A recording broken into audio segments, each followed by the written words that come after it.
नमस्कार, आप देख रहे हैं बीएमएन साराम।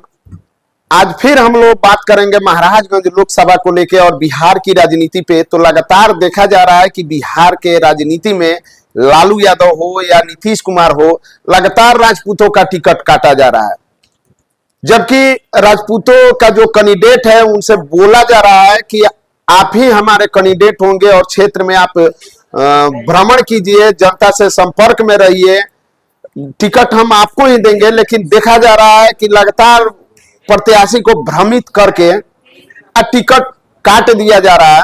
तो आइए हम महाराजगंज पे बात करेंगे। महाराजगंज आज महागठबंधन के तरफ से कांग्रेस को देके सभी प्रयासों पे विराम लगा दिया गया। कल भी हम इस पे वीडियो बनाए थे और वीडियो में हम कांग्रेस का बताए थे, लेकिन कुछ लोग का कमेंट भी आ रहा था कि नहीं आरजेडी का ही है। तो अब आधिकारिक घोषणा हो गया है कि महाराजगंज लोकसभा क्षेत्र कांग्रेस के खाते में गई है। और आपको हम बता दें कि कांग्रेस के तरफ से किन किन नामों की चर्चा है जिनको यहां से लोकसभा का प्रत्याशी बनाया जा सकता है। तो सबसे पहले प्रथम दावेदारी आती है अखिलेश सिंह के बेटे आकाश सिंह का, क्योंकि अखिलेश सिंह प्रदेश अध्यक्ष है कांग्रेस के, लोकसभा का सांसद भी हैं। और दूसरा नाम, अभी सबसे बड़ा नाम उभर कर सामने आ रहा है पप्पू यादव का। पप्पू यादव का जो अपनी पार्टी का विलय कांग्रेस में कर चुके हैं, उनका नाम जोरों तौर पे अब सामने आ रहा है कि पप्पू यादव को महाराजगंज लोकसभा से प्रत्याशी बनाया जा सकता है और महाराजगंज से वो चुनाव लड़ सकते हैं। रही तीसरी जो सबसे बड़ी नाम की चर्चा चल रही है, महाराजगंज के विधायक विजय शंकर दुबे का।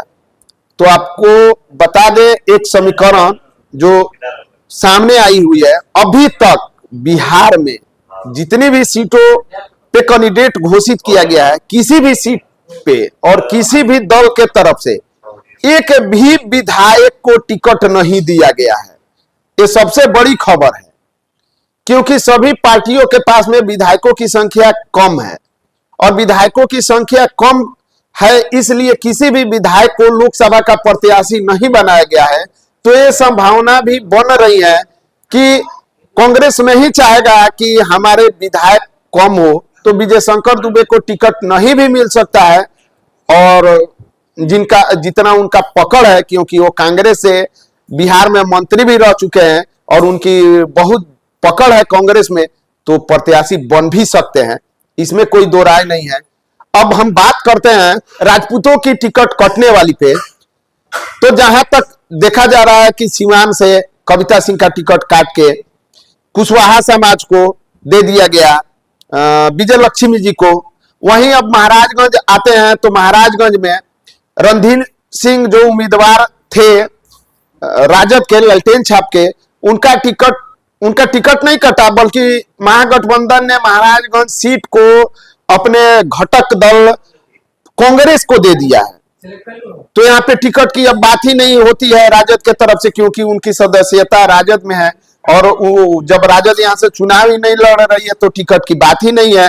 अब आते हैं कि जब टिकट देना नहीं था तो क्षेत्र में इतने दिन से क्यों भ्रमण कराया जा रहा था, क्यों प्रत्याशी को गुमराह किया जा रहा था कि अगर बड़े बड़े दल पलटी मार सकते हैं तो फिर प्रत्याशी लोग क्यों नहीं पलटी मार सकते हैं।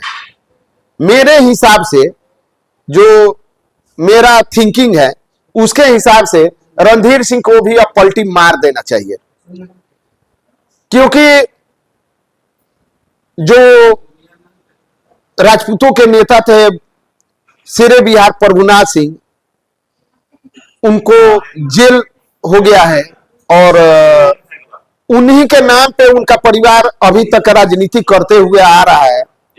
तो राजद जहां उनको धोखा दिया है, तो इनको भी अब पलटी मार के राजद का विरोध करना चाहिए, बीजेपी ज्वाइन करना चाहिए। बीजेपी ज्वाइन करने से सबसे बड़ी बात ये सामने आती है कि हो सकता है कि आने वाले अगले विधानसभा चुनाव में सीएन गुप्ता जी का, जो छपरा से विधायक है बीजेपी से, उनका उम्र हो चला है। तो बीजेपी का एक नियम है कि जिसका उम्र ज्यादा हो गया है उनको चुनाव नहीं लड़ाया जाएगा, तो हो सकता है अगर रणधीर सिंह बीजेपी ज्वाइन करते हैं तो उनको छपरा विधानसभा का प्रत्याशी बीजेपी के तरफ से बनाया जा सकता है और वो चुनाव जीत भी सकते हैं, क्योंकि वो पहले से छपरा विधानसभा का विधायक रह चुके हैं।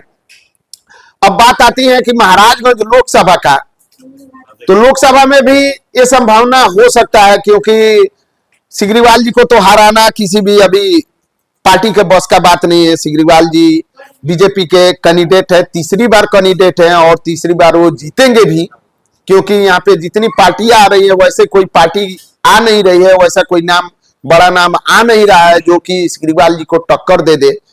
लेकिन आने वाले समय में 2029 के लोकसभा चुनाव में हो सकता है कि सिग्रीवाल जी का भी उम्र को लेके उनके जगह पे प्रत्याशी बदल दिया जाए, ये संभावना है हमारा। हम क्लियर नहीं बोल सकते हैं, ये हम अपना विचार व्यक्त कर रहे हैं, अपनी संभावनाएं बता रहे हैं। तो यहां से भी उनको प्रत्याशी रणधीर सिंह को बनाया जा सकता है, क्योंकि महाराजगंज लोकसभा में बड़ा नाम है, एक प्रभुनाथ सिंह के परिवार का, रणधीर सिंह का एक बड़ा नाम है, बड़ा चर्चा है, तो उनकी नाम की चर्चाएं हो सकती है, उनको प्रत्याशी बनाया जा सकता है। तो अब तो बड़े बड़े दलों का बड़े बड़े नेता जब पलटी मार रहे हैं, तो फिर रणधीर सिंह को भी पलटी मार के और बीजेपी ज्वाइन करना चाहिए, बीजेपी से बात करना चाहिए, ताकि उनकी सदस्यता लिया जा सकता है। राजद जदयू दोनों पार्टी राजपूत विरोधी रहा है और राजपूतों का लगता है टिकट भी काटा जा रहा है। तो अब इनकी सोच क्या है, अब तो आने वाला समय बताएगा। बाकी जो मेरा सोच था वो हम व्यक्त किए हैं और हम एक वोटर के तौर पे अपना विचार व्यक्त किए हैं। बाकी आप क्या कहेंगे कमेंट करके जरूर बताइएगा।